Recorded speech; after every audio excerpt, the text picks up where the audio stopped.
शाम को घर की चौखट पर क्यों नहीं बैठना चाहिए।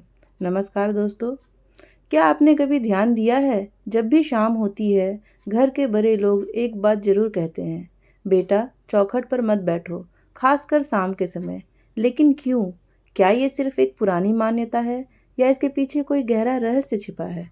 आज की इस कहानी में हम जानेंगे एक ऐसा रहस्य जिसे सुनकर आप भी चौखट को सिर्फ दरवाजा नहीं बल्कि एक ऊर्जा का द्वार मानने लगेंगे।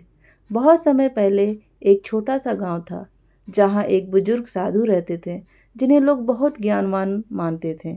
उसी गांव में एक परिवार रहता था। उनकी एक बेटी थी, गौरी।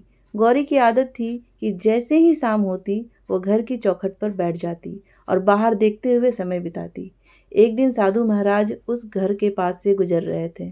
उन्होंने गौरी को चौखट पर बैठे देखा और तुरंत बोले, बेटी, शाम के समय चौखट पर बैठना शुभ नहीं होता।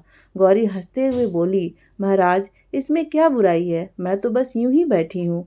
गौरी, जिसे घर में राधा भी पुकारते थे, बहुत चंचल थी। उसे हर रोज शाम को चौखट पर बैठने की आदत थी। उसकी माँ बार बार समझाती, बेटी शाम के समय चौखट पर मत बैठा कर, यह शुभ नहीं होता, और इस समय दीपक भी जलाया कर। लेकिन राधा हर बार हंसकर टाल देती, अरे माँ, ये सब पुरानी बातें हैं, कुछ नहीं होता, और वो रोज उसी चौखट पर बैठती रहती। कुछ दिनों बाद घर का माहौल धीरे धीरे बदलने लगा। जहाँ पहले हंसी गूंजती थी, वहाँ अब छोटी छोटी बातों पर झगड़े होने लगे। पिता का काम अचानक रुक गया, माँ बीमार रहने लगी और घर में बिना वजह तनाव और एक अजीब सी बेचैनी फैलने लगी।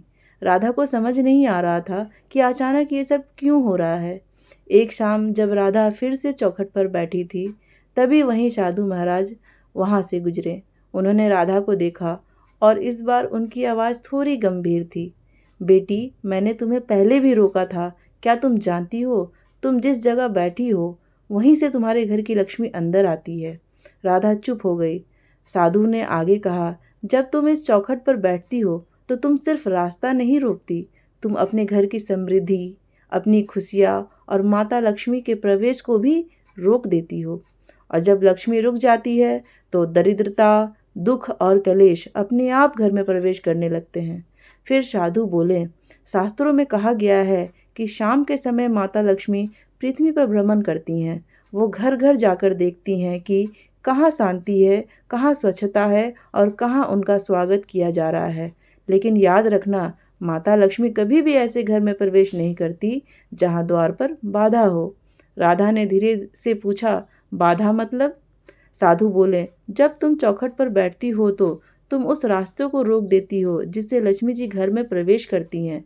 इसके बाद साधु ने आंखें बंद की और शांत स्वर में बोले, माता लक्ष्मी का एक संदेश है, मैं वहां नहीं जाती जहां मेरे आने का मार्ग बंद हो, जहां लोग आलस में बैठे रहते हैं और अपने ही द्वार को रोकते हैं, क्योंकि द्वार सिर्फ लकड़ी या पत्थर नहीं होता, वह घर की ऊर्जा का प्रवेश द्वार होता है।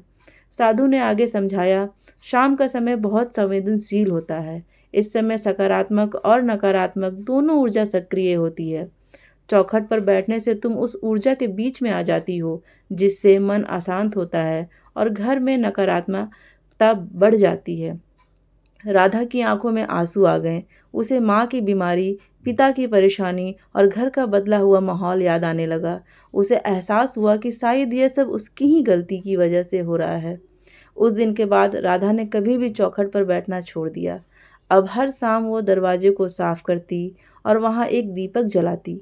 धीरे धीरे उसके घर का माहौल बदलने लगा। माँ की सेहत सुधरने लगी, पिता का काम फिर से चल पड़ा और घर में सुख शांति लौट आई। गांव के लोग भी यह सब देखकर इस रहस्य को समझने लगे। तो अगली बार जब भी आप शाम के समय चौखट पर बैठने जाएं, एक बार ज़रूर सोचिए, क्या आप अनजाने में अपने ही घर की खुशियों का रास्ता तो नहीं रोक रहे हैं।